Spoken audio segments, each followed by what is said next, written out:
Hello, I'm Layne Hartsell with the Korea IT Times, and I'm here with Becks Perfect of NiFTy World NFTs. She's the founder. Good afternoon. Nice to see you. Oh, thank you so much for having me, Layne. It's lovely to be here.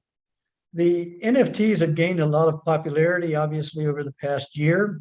They're about, 7 or 8 years old, but right now they've really gotten a lot of attention. Cryptopunks, CyberKongs, Bored Apes Yacht Club, and now something interesting has happened called Fame Ladies, and that's why I contacted you. I'd like to hear about that. Yeah, the Fame Ladies is an amazing project and has had quite the journey actually. The Fame Ladies is your first historic female profile picture led NFT. So the reason why that's important is because it sits as, well, obviously historically one of the first, but the profile picture NFTs means that it's an NFT that isn't just an art-based NFT, it's got a lot of utilities behind it. So a lot of community members go towards something like that to see what they can buy into from a long-term investment. So they're buying into a community, they're buying into the options of what they offer in the future for them, be that in a digital sense or maybe in a real life sense as well. And the interesting thing about the journey of the Fame Ladies, as I discovered when I interviewed the two now new founders or co-founders of the Fame Ladies, so this is me firsthand being involved in this is everything that I've learned, is that originally it started off of being the first female profile picture, pushing the boundaries for female empowerment, which is hugely important for women in crypto, women in NFTs. It was exposed a few weeks into the project, having built up quite a solid community, that it was actually created by men, and that was kind of going against obviously everything that it stood for. So there was a rocky part in which ultimately the Fame Ladies nearly fell flat and nearly ended up being the not so famous ladies anymore. And it came out to two people within the community. Actually, it was a bigger team, but the two people that I interviewed, who was I Am Bored Becky and NFT Ignition, who, with the help of, I suppose, the ultimate NFT influencer, Art Chick, she's now changed her name, but that's what she was previously known as, demanded the smart contract, handed it over to NFT Ignition and I Am Bored Becky, who, as two women, basically rebuilt this incredible NFT brand. And now it's going incredibly strong. And I say this as if this has happened years ago, over the process of years. This has happened in the process of weeks. And that's how fast the NFT space is moving, is that controversy followed by rebuild, followed by brand authenticity is kind of going in these waves. And actually, what's important about to learn from that is that there is opportunity to rescue fledgling projects sometimes, but if it's got enough of a strong community behind it, that's exactly where it stands and where the opportunity is. And it's all about the transparency, the authenticity, and also the will of the community to want to rescue something like this. And that's why the Fame Ladies is such an interesting story and has really set the path for a lot of other female projects in the space as well. This story is actually really important, right? Because as you described it, it was made by anonymous people who were men, and then they handed it over. And so let me ask you quickly before we get into uh, like all of the really exciting stuff that's going on. What exactly is an NFT so people can understand this? No problem. So I always like to make NFTs as easy as possible to understand. So I'm going to break it down for you. So NFT fundamentally stands for non-fungible token. And let's break down that little bit even more. So the non-fungible part is probably the most important bit that you need to understand. It means that something is essentially one of a kind. It's got lots of unique properties, so it can't be interchanged with anything else. The token part of NFT represents that digital representation of authenticity and ownership. So in real life, we'd look at something like a certificate of ownership. That's the kind of biggest comparison of that.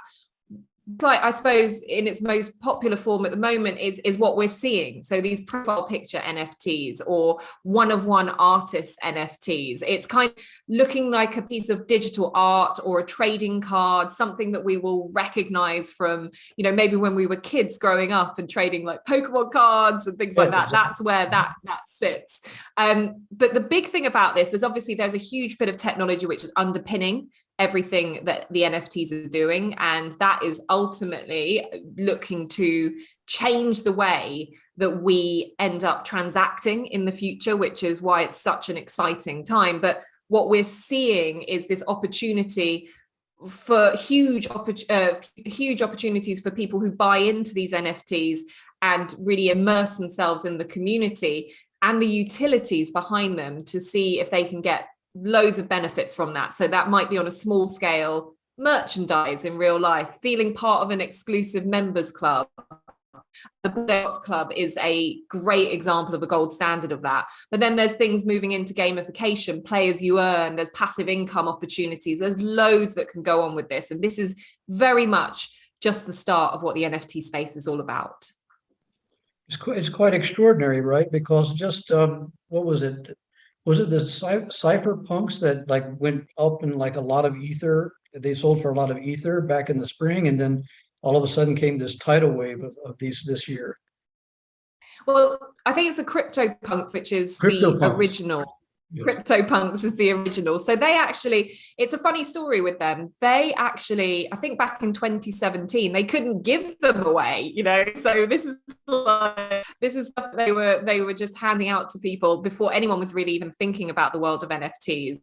And so anyone that held on to that has made a very smart play, because you can often look at the Hall of Fame of NFTs, and Cryptopunks is the original.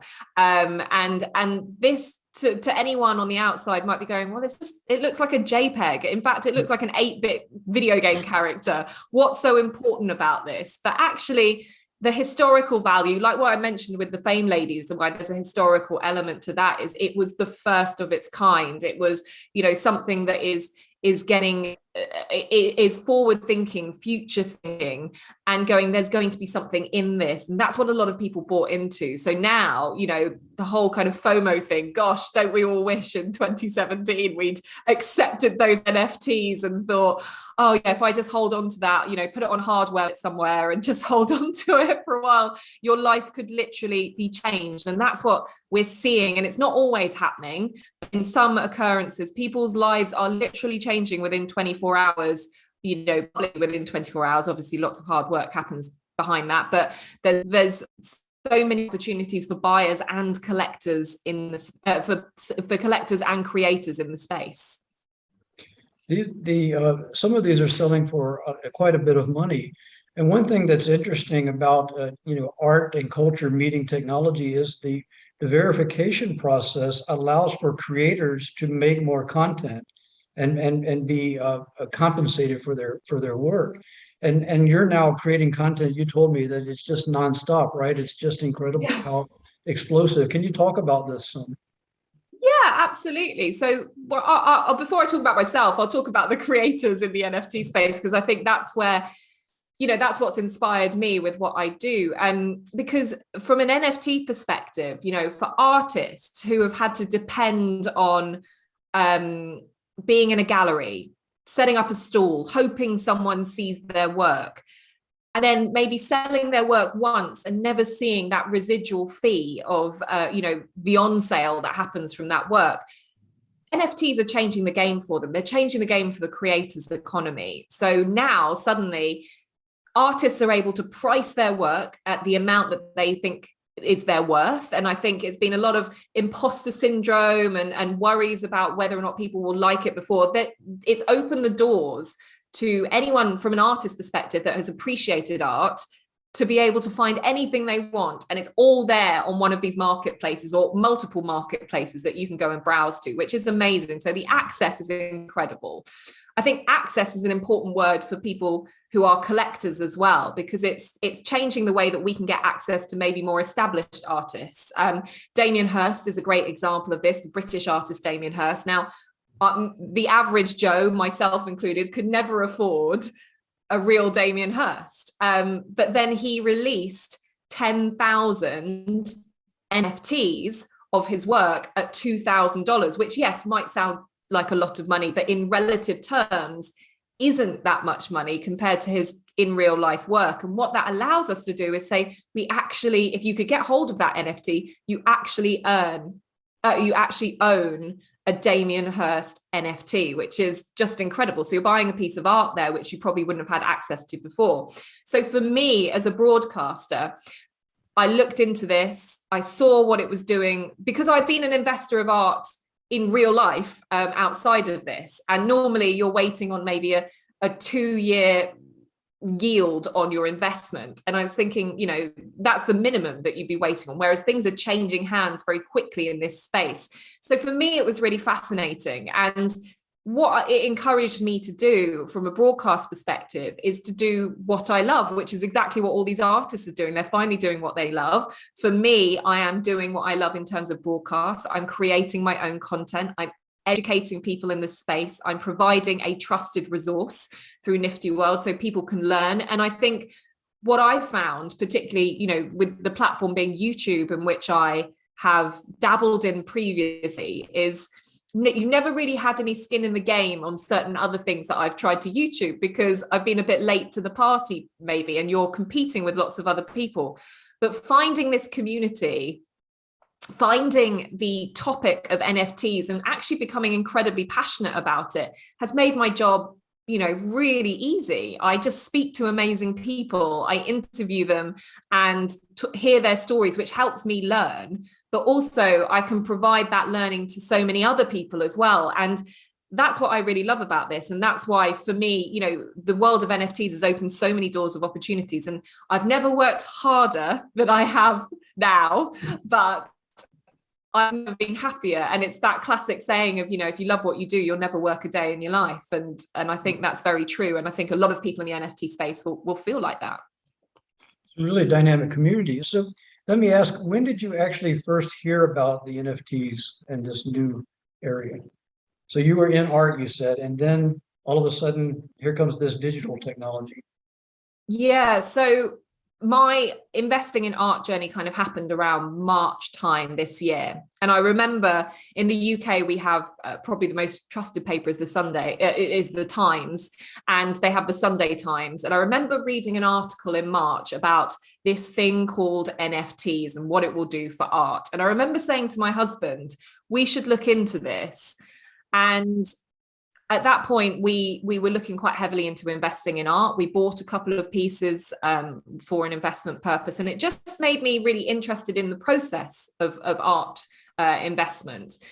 And so I very loosely looked at NFTs around March time, which I think, lots of people who are the originals in the space, the OGs, as they like to call themselves, are kind of dabbling in it from about February time.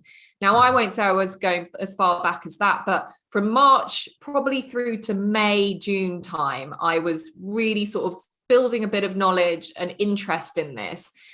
And then I follow very much the marketing guru that is Gary Vee, and started watching some YouTube videos that he was putting out talking about the future technology. Now, my day job as a broadcaster has been as a tech expert, but also as a film critic as well. So I've always had that interest, and it's always come hand in hand. So the tech side of it really interested me. And if I'm completely honest, I had, prior to actually stepping into the world of NFTs, I dabbled in stock investing, dabbled in crypto investing, found it quite difficult because I'm not, I don't love numbers. I'm a creative person. I much prefer, things that are pretty to look at and to understand the value and importance of that. And I think that speaks to me in a much clearer way. And that's where I feel that NFTs really spoke to me, because I had this understanding of what stocks and investing and what that kind of process is, but I had this passion for art and community and understanding where that was. And NFTs for me was the perfect combination. So I'd say I was really serious about this around July time. And the office that you see behind me, I completely redecorated. I'm very much a perfectionist when it comes to my broadcast capabilities. So I was like, I must have the right setting. I must have my right kit. I want to invest in editing stuff. I was like, I genuinely think I can combine two of these passions together and create a business and, you know, a long-term look at that. So I finished up all my work as a film critic, and I went all in on NFTs, and I've been doing it ever since. And so when did the actual contact come to you about, okay, so Fame Ladies has been made, it's out there, and then how does the story go from there? So for me, I actually contacted the Fame Ladies. I reached out to them because I said, I think this is a really interesting story. And, you know, the journalist in me was like, there's something to tell here. And I just wanted to have a chat. And I said, why don't we just turn this into a little bit of a conversation that we can record? And it turned out to be something that was fascinating. So it was a story, when it's told by the people who are actively in it, were feeling that kind of the moment of the controversy happening, seeing what was happening with the community, taking the reins. You know, these two ladies who've taken on the project were collectors and have, you know, one of them has a day job, you know, as well, and the other one is all in on crypto, but they just felt so strongly about this project. And that's, for me, what that has started is actually a wider conversation about women's empowerment within the NFT space. And I think that's what's really interesting, is from that video and from positioning it as building authenticity and trust in your NFT, it's helped me see how women in this space feel really strongly about NFTs and feel really strongly about the future of it and our future of it in the space of NFTs. And then that's allowed me to then kind of go on and speak to other great projects in the space, such as the Boss Beauties, for instance, and to, you know, build those incredible connections. And, you know, we're just seeing that grow, which is hugely encouraging for any woman that's looking to get into this and might feel a little bit overwhelmed that it's quite a male dominated space, is that actually there are strong women in this space doing incredible things. Yeah, this is a really interesting point because, you know, in I guess in the blockchain, it's mostly men. And but there's also some women that are writing, like Camille Russo, that wrote the Ethereum book and so forth. And then we see NFTs coming, and there's a lot of excitement. And I see that there are a lot of women participating, particularly this project. As you reached out to those to the creators of this project, and you saw something in it, I also saw something in it, and contacted you for an interview. And I think that the kind of energy and dynamism that you all are bringing to it is pretty exciting.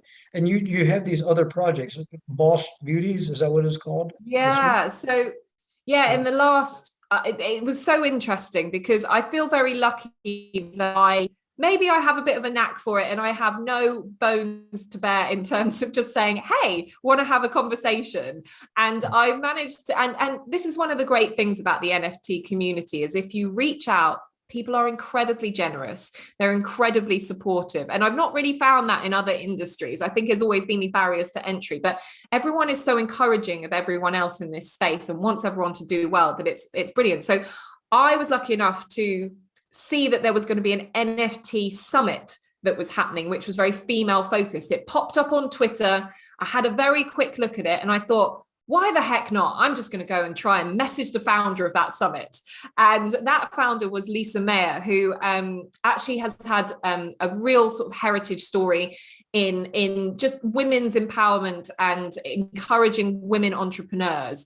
And she's been running My Social Chain for about 10 years, which is something completely different. But through that, her husband, Anthony, was probably at the beginning of this year getting into NFTs and understanding that technology, and said to her, hold the summit, you know, or she was thinking about doing the summit. And he was like, why don't we create an NFT as well? So they'd been working on this for a while. And I managed to interview her under the premise that we'd be talking about the summit. And that was a week before they launched their NFT. So the NFT was essentially going to end the summit, kind of like a closing point of the summit. And what happened in the space of that week is historical in itself. So the summit happened. They launched the NFT, I believe, on the Saturday at a mint price of 0.07. There were 10,000 Boss Beauties. And we released the video just before that. We actually released a future gazing video called Movers and Shakers, which kind of predicted that, based on the conversation that I'd had with Lisa, that actually this was one to watch. Myself and my commercial partner Warren had no idea how good this was going to go. All we thought was that maybe we should buy some because we think it would just be good to support them. The project, the NFT project, sold out in 90 minutes. The community became so evangelical about the project that things that have occurred to NFT investors and flippers, like rarity traits, all that kind of stuff, it didn't matter. And that's the power of community. It was about being part of something. And now that particular NFT, Boss Beauties, is the first NFT. There's going to be 6 of them, and they're going to be the first NFTs to be displayed in the New York Stock Exchange, making history. So for me, that's another female-driven NFT project, you know, quite like where the Fame Ladies has come from. That is creating waves. The team behind it are incredible. It then opens the doors for more amazing NFT projects. So we see Crypto Chicks selling out on the same weekend. We also saw Sad Girls Bar, which sort of sat in its initial mint for, you know, a few weeks. And I dived into that quite early because I saw a tweet from bored Elon Musk, who I follow, who I respect, has got a lot of great things to say about the space, and he'd kind of bought in as an advisor. And then within this weekend, 3 amazing female projects all sold out. And now what we're seeing are big names, big female names in the space. So Reese Witherspoon has got a World of Women as her profile picture on Twitter. Her media company is going to be at NFT NYC. Mindy Kaling is stepping into the world of NFTs and using the lingo that NFT Twitter uses. It's such an exciting time for women in this space. And if you think about a year, maybe 2 years before that, if any events like NFT NYC were going on, it would be probably 90% men and 10% women going to this. And I'm sad that from the UK, from a travel restriction perspective, we can't go. But I can only imagine that this year is going to be a much more balanced ratio of men and women at NFT NYC. I hope so anyway, but obviously there's still lots of way to go with it, but it's a really, really positive direction. And for the Fame Ladies, how many do you have that people can go into OpenSea, right, to view these? How many do you have of these NFTs? Me personally, I have one. Oh, you have one, but I have one, but in general, I think there are about 8,000, between 8 and 10,000. I'm not sure off the top of my head, but that's kind of a standard amount for these profile picture utility-based NFTs.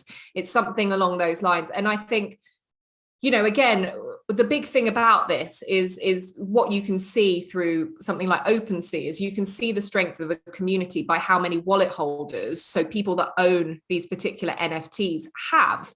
And that shows you if there is a high number of wallet holders, so probably 40% of the entire amount, versus you know, the 10,000, then you've got a solid community. So if we look at VeeFriends, which is Gary Vee's NFT community, I think he's got about 5,000 wallet holders. So there's a 50-50 chance, you know, of people owning these NFTs.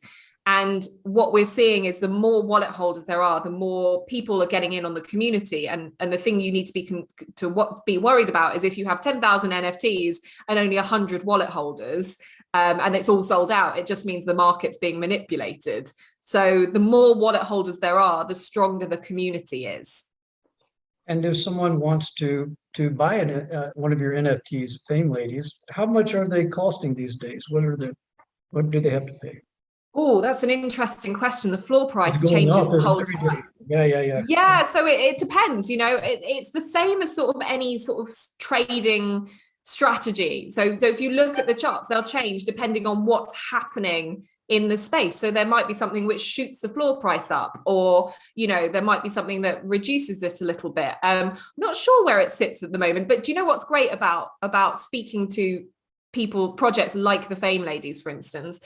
they're not concerned about the floor price because they're all about community. And, and I have, when some of these projects have launched, I've kind of messaged the founder, gone, oh, congratulations, the floor price is hitting 0.3 Ethereum. That's amazing. When your mint price was 0.07. And the best response I've been getting from that is, it doesn't matter. As long as it's for the community and we keep driving our roadmap forward and delivering, that's the most important point.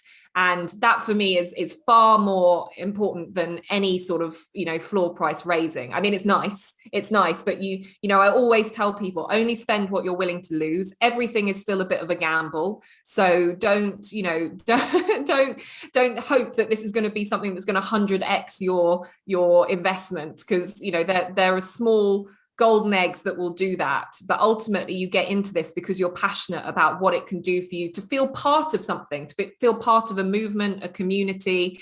And that for me is kind of where I think the importance of an NFT project really lies. Yeah, Becks, perfect. Thanks so much for talking with me today.